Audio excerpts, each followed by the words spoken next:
ఎప్పుడైనా ఏదైనా సీతాకోకచిలుక ఎగరటం చూసారా? అది ఎంత అందంగా ఎగురుతూ ఉంటుందో. ఒక పువ్వు మీద నుంచి మరొక పువ్వు మీదకు, ఒక ఆకు మీద నుంచి ఇంకొక ఆకు మీదకు. కానీ దానికి ఆ ఎగరటం ఎక్కడి నుంచి వచ్చింది? ఎప్పుడైనా ఆలోచించారా? పుట్టుకతోనే సీతాకోకచిలుకకు రెక్కలుండవు. అది పుట్టుకతో కేవలం ఒక చిన్నపాటి గుడ్డు అంతే. ఆ తర్వాత అది ఆ గుడ్డుని పగలగొడుతుంది, ఒక పురుగులా మారుతుంది.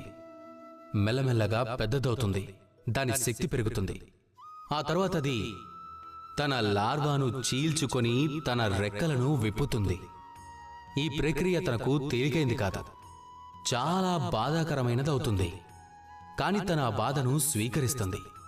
ఆ తరువాత మెల్లమెల్లగా ఎగరటం నేర్చుకుంటుంది. ఎగరటం కేవలం ఈ ఆకాశంలోనే కాదు, నిజానికి మన మనసులో ఎగురుతుంది.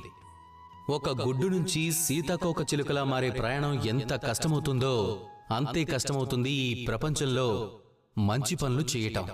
అంతే కష్టమవుతుంది ఈ ప్రపంచంలో గొప్పవాళ్ళవ్వటం. అందుకోసం అవసరమైంది ప్రయత్నం, ఇంకా సమయం. నిరంతరం ప్రయత్నిస్తూ ఉండండి, ఆఖరి నిమిషం వరకు. ఇక ఒకరోజు మీరు కూడా ఈ ఆకాశంలో ఎగురుతూ కనిపిస్తారు. రండి, నాతో పాటు ప్రేమగా చెప్పండి, రాధా కృష్ణ.